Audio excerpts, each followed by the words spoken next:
Good morning, good afternoon, good evening, and good night. Ladies and gentlemen, welcome to the Life of Logan podcast. This is episode 105. Thank you so much for joining in. If you would like to reach me, you can do so by emailing lifeofloganpod@gmail.com. That is lifeofloganpod@gmail.com.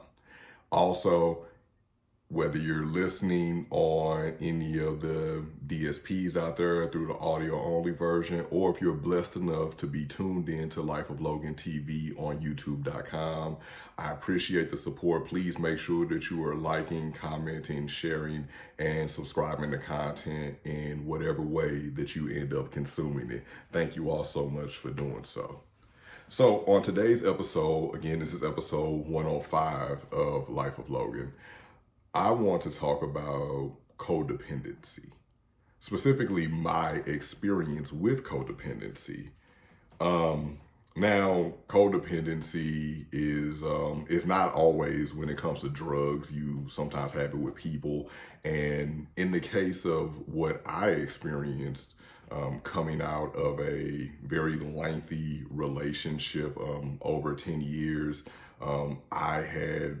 I went from like a person who was like a loner before that relationship, and not realizing afterwards how I went from loner to codependent, and kind of like being addicted to like the love drug, because love is beautiful. Love also sets off like your dopamine and things like that or whatever, and it keeps on getting triggered, and you just become kind of like addicted to it. And then where the codependency comes in, you try to find ways to kind of keep the party going, keep the love going, keep the love going. So one of the first things that I did that was one of like my biggest mistakes was I would hold myself to a unrealistic standard of being everything for a person. Like, hey, you know what?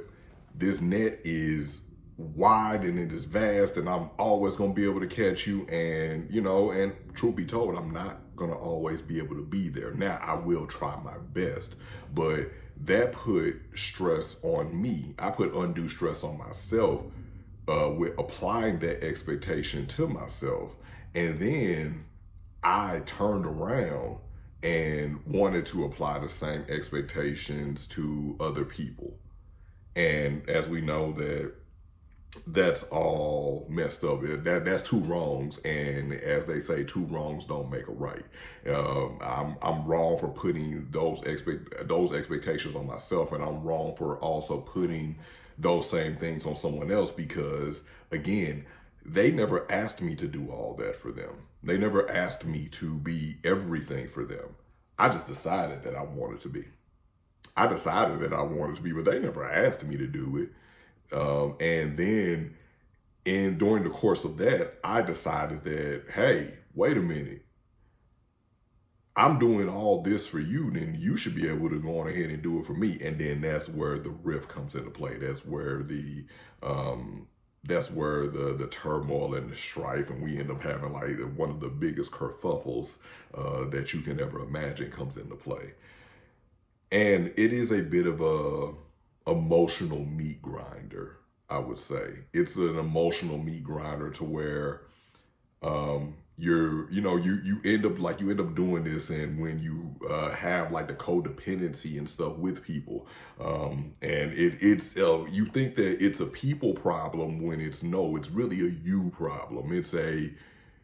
You're demanding too much of yourself in terms of what you're giving to people's lives, and then you're expecting that high cost to be paid.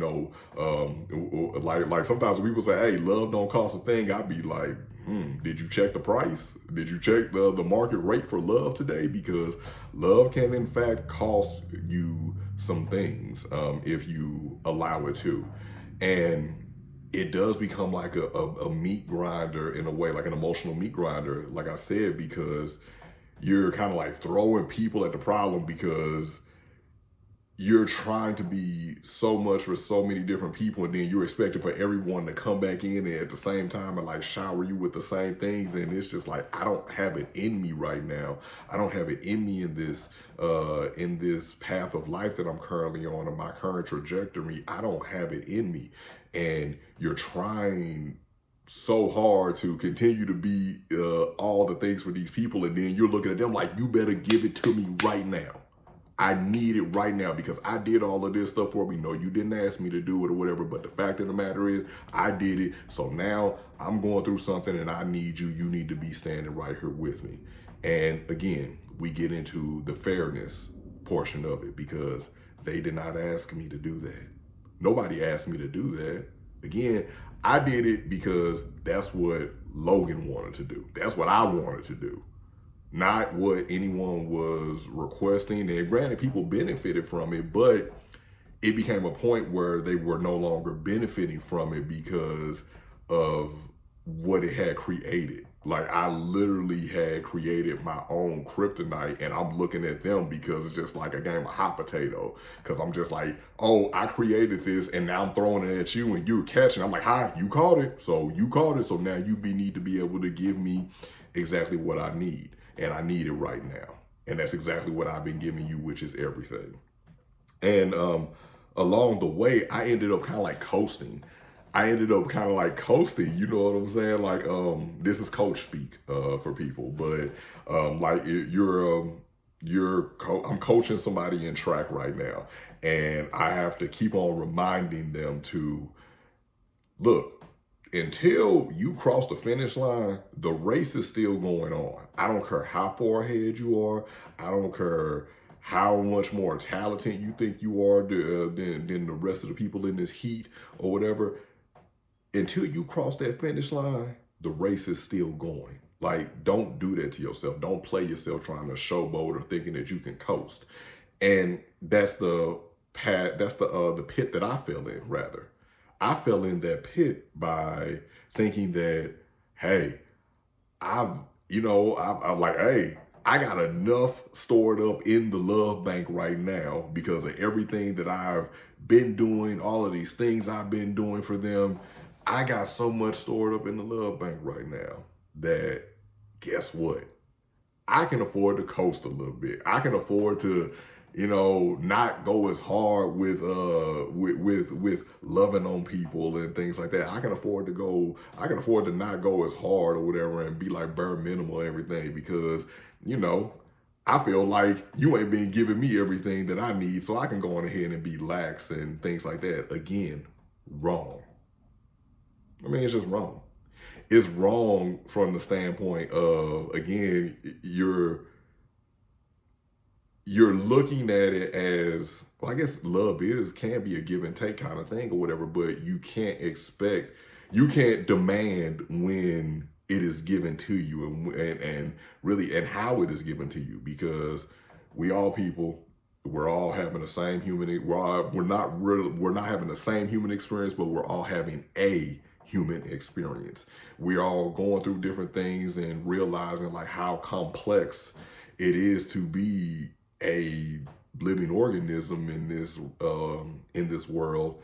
And I was just like, hey, I think I've made enough deposits in your love cup to where now I need for you to pour it all over me. I need for you to pour it all over me. I need it all over me.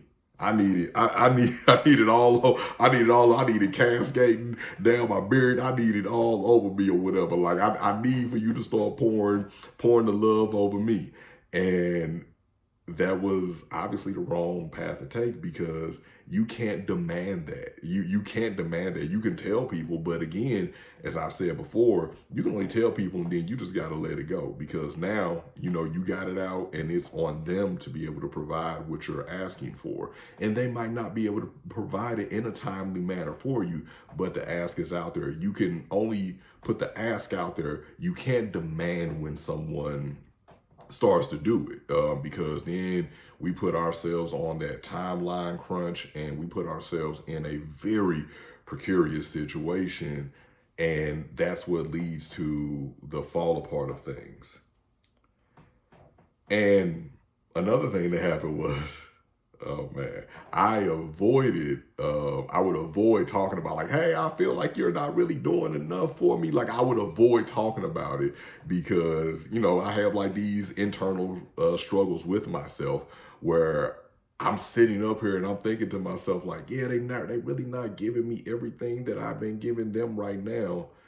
And instead of saying something to them, I would kind of like make up excuses for them in my head, excuses they never asked me for.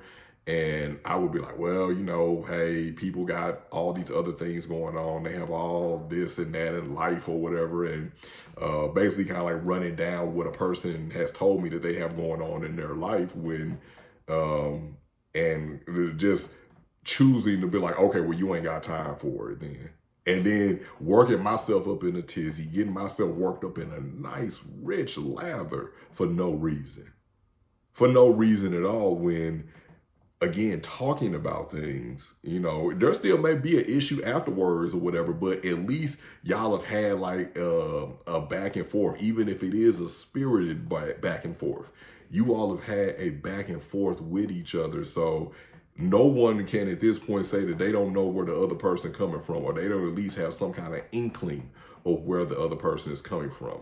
And with me kind of like in my head making excuses for them, which is not really excuses, these are actual legit reasons. But it was just like in my mind at the time, whatever, when I'm saying this is like, but still like I need this or whatever. Like you're not the only one who has things going on in your life. We all got responsibilities and things that we're trying to accomplish and goals we're trying to hit. And we all have, things that we're battling and things that we're dealing with. But what I'm saying is I'm able to do all of those other things and still be here for you. So why are you not able to be here for me? I basically wanted people to become the monster that I created, because that is a monster. Because again, no one asked you to do that. You decided to do that, and now you're going to hold it against me and everyone else because we can't adhere to the standard and requirement of excellence that you put on yourself to be that for everyone else. Excuse me for a second. And I was afraid to make mistakes. I was afraid to make mistakes because I thought that I just had to be so perfect. Again, the standard of excellence. I felt like I had to be so perfect, and if I was not perfect, then people wouldn't be able to love me through my mistakes. You know what I'm saying? Like you can't love me through my mistakes. Like, and that's not even the case because if you really like rock with somebody, you already know that they gonna mess up or whatever. Like, yeah, you might fuss at them and everything or whatever, but that don't mean that like, basically it's just like, come on now, do better. It's just like, but I'm not, gonna abandon you because you made a mistake. Well, unless it's like habitual mistakes or whatever, or I guess there are grave things, but if it was just like a mistake in terms of the process of learning how to love someone, let's say that. Learning how to love someone, learning how to care for someone, learning how to be there for someone, you damn right you're going to make some mistakes along the way of that. You will.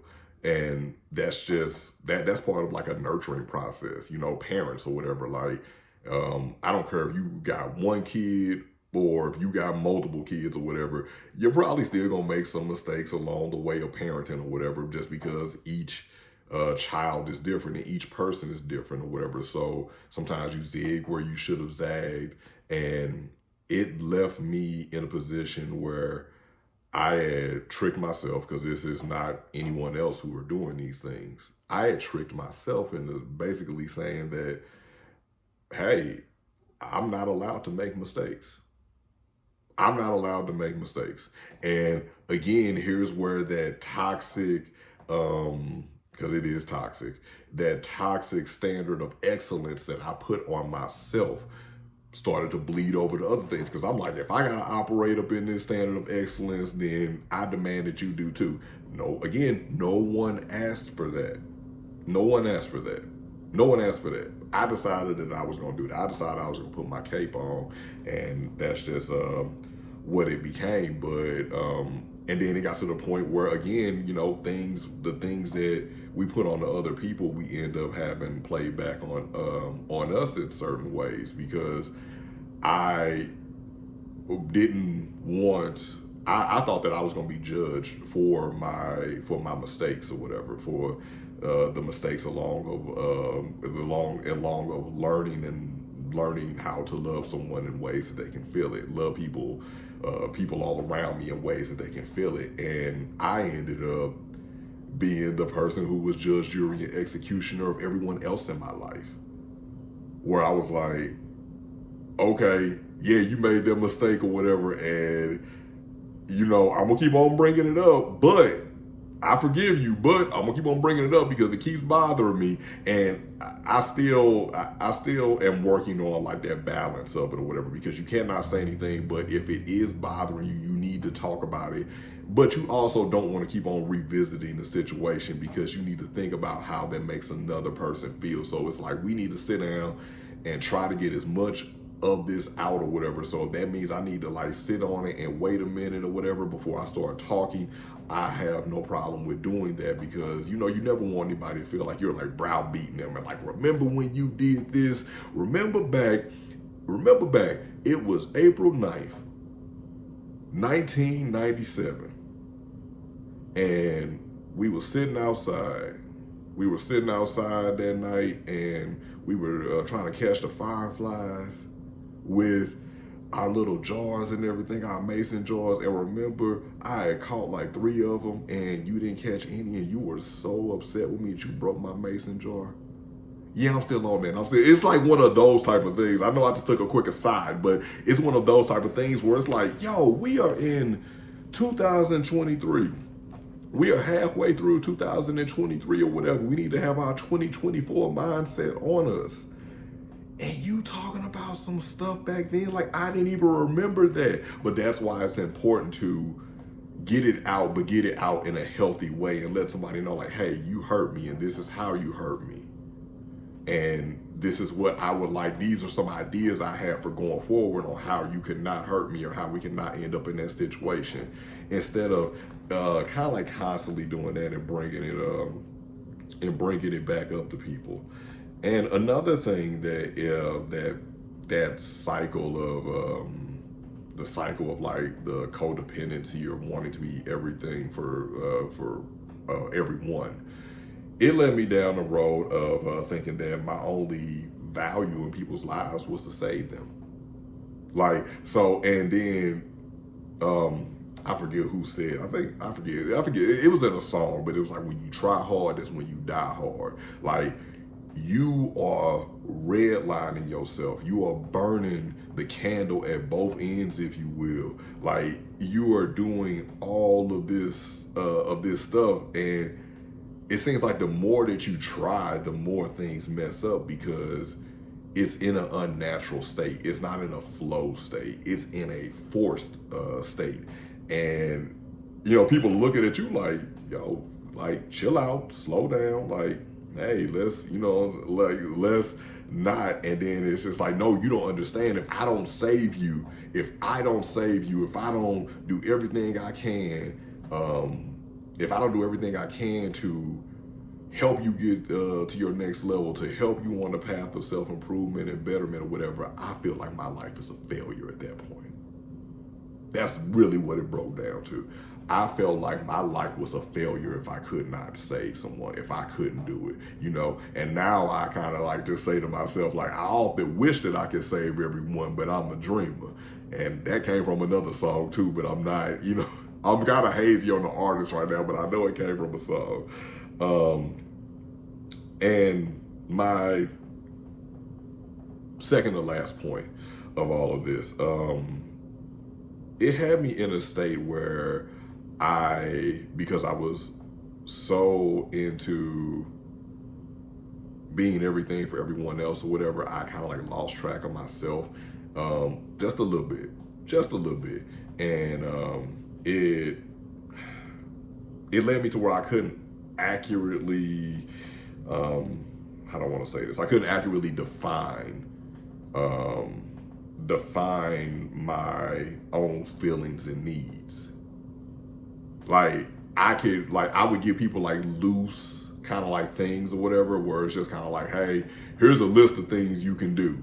But when the time came for them to do them, I either wouldn't allow them to do it, or I didn't give them enough framework. So it was just kind of like, dude, what do you want me to do? Like, I'm doing what you told me to do, but apparently I'm not doing it in the way that you want me to do it. And now it just feels like I'm just working backwards and I don't know what I'm doing right here or whatever. And I'm feeling like I'm not even doing anything of service. It's like I gave you a map, but I didn't provide an atlas with it, to help you kind of like, okay, let's triangulate or whatever, or let's go ahead and make sure we're following like the right path. Like, here's the map or whatever, and I need you here. I just put a star like, hey, this is how you go or whatever. Like, here's the map to my heart, but I'm not really giving you the atlas on how to really get there or whatever. And, again, with the previous things that I've said or whatever, like,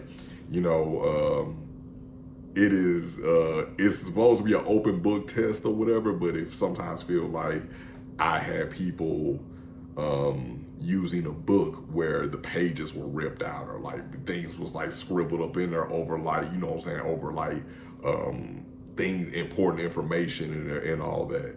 And it left a lot of people like lost or whatever, because, and I was just like, hell, I'm just as lost as you are too or whatever, because I am so into you and what you have going on that I've kind of like forgotten what's going on. And my last point, I want to make sure that I'm drawing a real straight line between what is sympathy and what is empathy. Now, sympathy, or like, let's just say the timetables that they can be done. Sympathy is, a pretty natural emotion that you can just give like all the time. You can give someone sympathy at all the time. Empathy and the EM, it requires such an emotional strain on you to constantly have to provide empathy to someone. That's not saying that you shouldn't provide empathy to people that you love, but it is such a constant strain on you to continually having to provide empathy to people. And I know, because I put that strain on people. Just all the cards on the table, I put that strain on people with just constantly requiring empathy, and the empathy strains them, and then it leaves them stressed out or whatever. Like, and I mean, I am gonna stress you out just a little bit or whatever, but it was causing way big stress. And it was just like, no, like, you can't do that, because that's how things unravel. And that's how, people will just say, you know what, this is, as much as, there's so much happiness here and everything, because multiple things can be true at once. You could be happy with someone. You could, you could be like, man, this is all right. Like, I wish this would never end. But at the same time, you can also be like, I feel just like a drain or whatever, like a drainage. And it could be coming from, it's, oftentimes coming from that codependent kind of like relationship, and what you feel like you have to provide to a person. So, but I don't want to say all that without giving like some things that could help. Some things that I am currently trying to implement in my life, and I hope that they help you too. So I wrote a couple of things down. And these are the things that, I've had to ask myself. We should ask ourselves throughout all relationships, not just the relationship you have with a person that you lay with, or the person that, you're, or, the person that you're dating or whatever, like relationships you have, like with your parents, with your kids, with your siblings, with your other extended parts of your family, with your coworkers, with your friends, the relationship you have with yourself. So here's a couple of things that you can ask yourself. Number one, well, a few things, I'll just rattle them off. Who am I? What do I need outside of being needed? And like that question right there is enough to kind of like just get your mind going and kind of like blow your top back or whatever. Because it's like, what do I need outside of being needed? You know, outside of that, and that's just like, okay, for me myself, I need to feel free.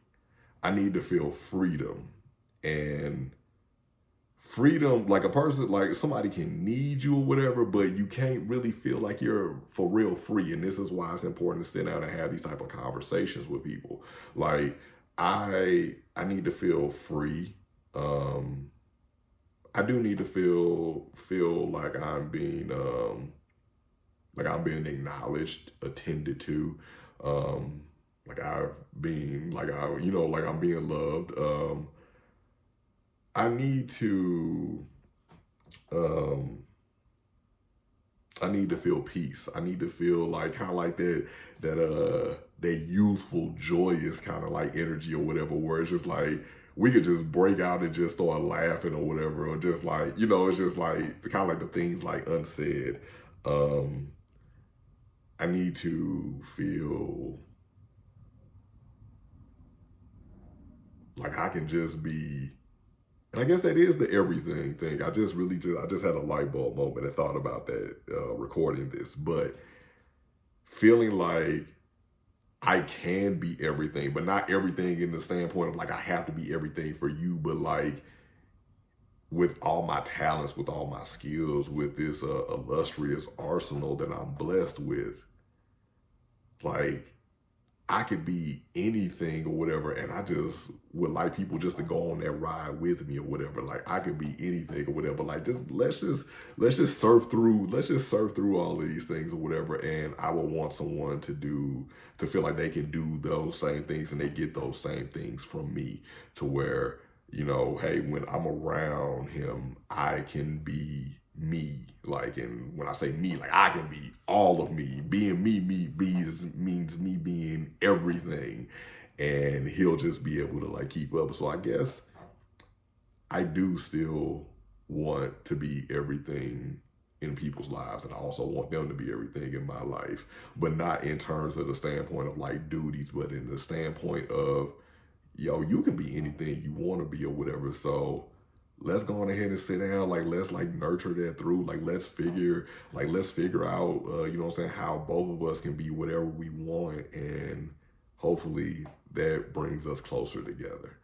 Just thought about that, like, what I'm saying, during this or whatever. Didn't even think about that when I was creating the notes for this show. And another thing is creating healthy boundaries to avoid stress and bitterness. Um, and for me, that looks like a healthy, intense, consistent love, but one that can be sustained. One where I don't feel like I'm so far outpacing everyone else in my life to where it's like, yeah, like I'm good. Like y'all need to catch up with me or whatever, because I never want to again be in a race where it's just like, oh, I think I'm winning or whatever. Like I'm high stepping, like I'm backpedaling into the thing or whatever. I'm backpedaling to the finish line, and then I end up falling down. And it's just like, yeah, that's what you get. Like you never take your foot off of the gas, you know what I'm saying? But the thing about it is we're not trying to peel out and floor it up out of here. I'm talking about you just got it at a nice, steady pace. You have it at a nice, steady pace where you're like, this pace is good for me. Hey, this pace good for you. Okay, everybody getting what they need to get. And we don't feel like we're leaving people behind. We don't feel like the speed has to keep on like being, I'm going to slam on the brakes or I'm going to have to floor it to catch back up or whatever.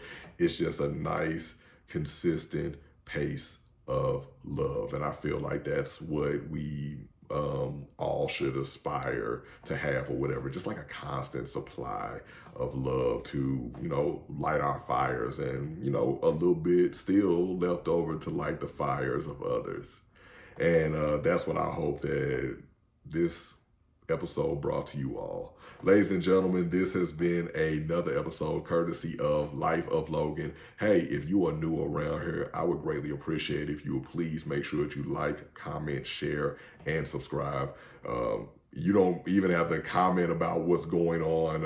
I would prefer if you would, but if you don't want to, if you just wanted to say, hey, great job, and just give me some thumbs up in the comment section, it motivates the hell out of me, and I appreciate everyone who has done so. Make sure that you all email me, lifeofloganpod@gmail.com. Make sure to follow me on Instagram, lifeofloganpod there as well. Make sure to follow me on TikTok, the Dashing Mr. Logan on there. Feel free to like some stuff. Make sure you follow me if you're not already. Subscribe to Life of Logan TV. We put up a video presentation of this podcast along with a few other different content that is just specific to Life of Logan TV. So make sure you subscribe there as well if you have not also. Now, go be great. Hey, hold your hands out, hold your hands out, hold your hands out.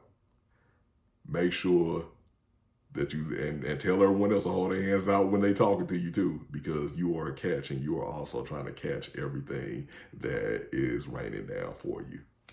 Thank you all so much for tuning in. Talk to you all next week. Signing off, episode 105 of the Life of Logan podcast. As always, good morning, good afternoon, good evening, and good night.